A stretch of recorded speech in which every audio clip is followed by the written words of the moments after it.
In this job, you get to pick up some wonderful sort of stories from the, well, just brilliant people that you're lucky enough to meet.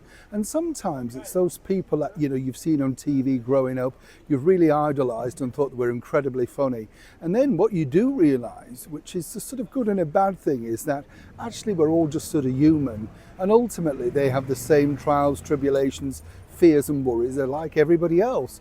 Just the fact that they've attained superstar fame and of course been fated and allowed to perform in front of, say, the monarchy, it doesn't really change who they are. But of course, when you get to know them, you get to know some incredible stories too.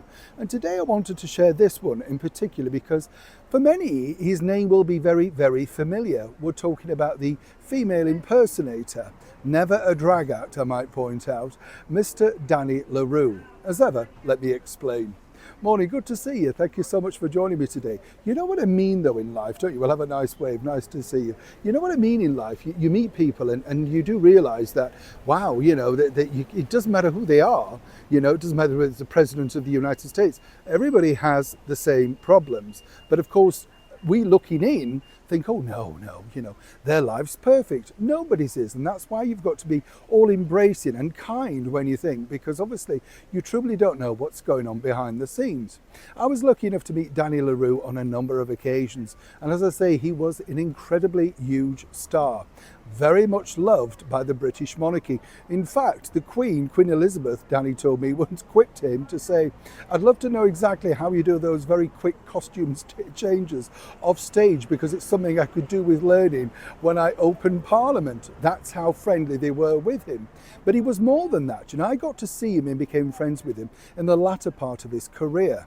And he worked for a Blackpool impresario at that point. And Danny really was sort of just going through the motions, not professionally. He was always wonderful, but he'd done everything, so he just did the things that he liked, but he just loved entertaining.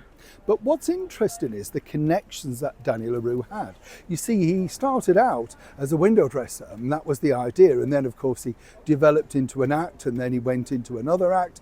And then he became the toast of the nightclub scene over here in London in the early 60s, all thanks to a wonderful nightclub called Churchill's. And Churchill's really was, a hotbed of talent, including former stars like Barbara Windsor, Ronnie Corbett and Amanda Barry. But what was interesting was that everybody came along to see Danny LaRue because he was such a bewitching female. I mean, he really did look absolutely terrific, And I think nowadays there would have been a better documentary about just how brilliant he pulled all of that off. He was famous also for having a bit hit single called On Mother Kelly's Doorstep. But what was interesting about Danny was the people that came to the club. He eventually left Churchill's and started his own club called LaRue's. And people literally, all the creme de la creme of show business turned up, including the likes of Hollywood legends Judy Garland, who he became very friendly with on her very final stint at the Talk of the Town in London, got up to defend her against a very much baying crowd. He was that close. But he really got an eclectic mix of people as well, including the brilliant raconteur, playwright, producer, and all-round icon that was Sir Noel Coward. And Danny told me backstage over a cup of tea that how they formed a very good friendship. So much so that in fact it was Princess Margaret who was another regular at his club and would turn up unannounced, but as he said, never forgetting the fact that she was the Queen's sister, and very much so you had to know that, and very much so you had to be on your guard. He said because although she was friendly, she could click into the Madame mode, as he pointed out, at the snap of a manicured nail. His words. But you see, what was interesting about Noel Coward was simply this, that apparently Noel was so beguiled by Danny's story, he thought it would make a great musical.